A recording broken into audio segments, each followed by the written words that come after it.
Alors déjà, de se former. C'est-à-dire qu'aujourd'hui, il y a quand même une difficulté. Il y a beaucoup d'avocats qui sortent sur le marché et beaucoup moins de cabinets qui recrutent, notamment parce que tu as des collaborateurs qui vont être remplacés par de l'intelligence artificielle. Je me rappelle quand j'étais à New York en 2013, le managing partner de chez Cravath, donc un des plus gros cabinets américains, m'avait dit, tu sais, je recrute plus d'informaticiens que d'avocats.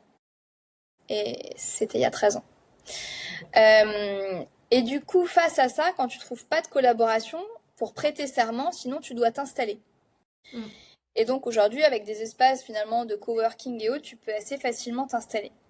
Sauf que tu vas arriver dans une profession où, ok, t'as appris le droit, mais t'as pas appris la gestion d'un cabinet, la facturation, la fiscalité, l'URSSAF, la gestion client, potentiellement la déontologie. Moi, j'ai été membre du Conseil de l'Ordre. Je vois déontologiquement des avocats qui font des choses où ils se mettent en danger, mais parce que un avocat Par qui débute, méconnaissance. par méconnaissance, souvent il n'y a pas du tout de volonté de mal faire, mais par méconnaissance, parce que quand tu as un client et que tu en as peu, tu n'as pas envie de le perdre, donc tu deviens peut-être l'esclave de ton client et tu acceptes des choses, notamment en pénal, que tu n'aurais Mm. pas dû accepter. Donc mon premier conseil, ce serait, ok, tu vas pas être autonome et indépendant tout de suite, mais fais-toi, forme-toi, travaille avec un avocat qui va t'apprendre, qui va te montrer comment ça fonctionne. Parce que si tu n'as pas compris à gérer un client et à gérer aussi tout l'administratif, bon, bah, très rapidement, tu vas être dépassé par les dettes et par les charges et ça va être extrêmement compliqué. Et moi qui fais encore des instructions, donc c'est des avocats qui sont poursuivis par l'ordre, quand tu vois des avocats qui te racontent, et moi je trouve que c'est des situations horribles, en pleurs, qu'ils ont été totalement dépassés et qui se retrouvent en liquidation parce qu'ils peuvent plus faire face à leurs dettes, alors que c'est des gens, pas des gens qui travaillent pas, hein, des gens qui Mm. travaillent énormément, qui ont parfois laissé leur santé, enfin, c'est des situations catastrophiques. Je trouve ça vraiment extrêmement dommage. Et d'ailleurs, souvent, quand tu leur demandes est-ce que tu aurais fait autrement, ils te disent ouais, j'aurais fait autrement, je me serais peut-être associé. Parce que c'est aussi un métier où tu peux être très rapidement seul, Oui, isolé. Mm. isolé, à gérer beaucoup de poids, des clients, des pressions qui ont besoin de toi. Donc si toi-même tu vas pas bien, aller aider des gens qui eux-mêmes vont pas bien, c'est compliqué.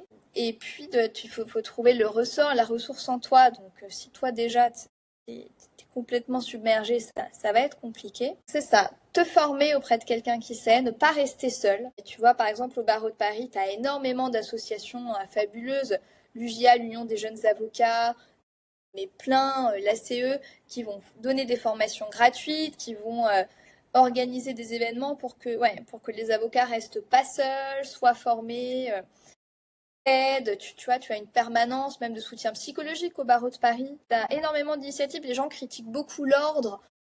Les choses sont pas parfaites, mais il faut rappeler que les avocats qui sont élus, ils sont bénévoles, qui donnent énormément de leur temps et qu'ils essayent vraiment de faire les choses bien pour que ça se passe le mieux possible pour leurs confrères. Donc il y a vraiment un soutien à aller chercher auprès de l'ordre plutôt que de le voir que comme celui qui va me prendre mes cotises et m'embêter si je respecte pas la déontologie et le disciplinaire.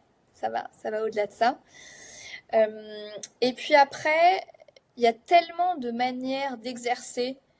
Tu as tout type de structure, conseil, contentieux, petite, moyenne, grosse structure, en France, à l'étranger, avocat en entreprise aussi à l'étranger, et des domaines extrêmement divers, et puis des domaines aussi toujours nouveaux qui peuvent apparaître.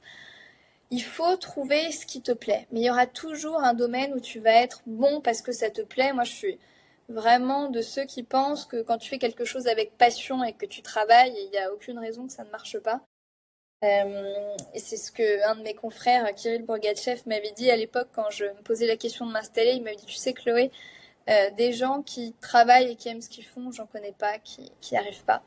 Donc je suis assez convaincue de ça aussi. Donc si tu réunis ces conditions, que tu es formé, que tu ne restes pas seul et que parfois ça prend du temps, et parfois c'est le dossier qui va te trouver plus que toi qui va aller le chercher, mais que tu trouves le domaine dans lequel tu vas être bon parce que tu vas t'y intéresser, parce que ça te passionne, dans ce cas-là, ça devrait fonctionner.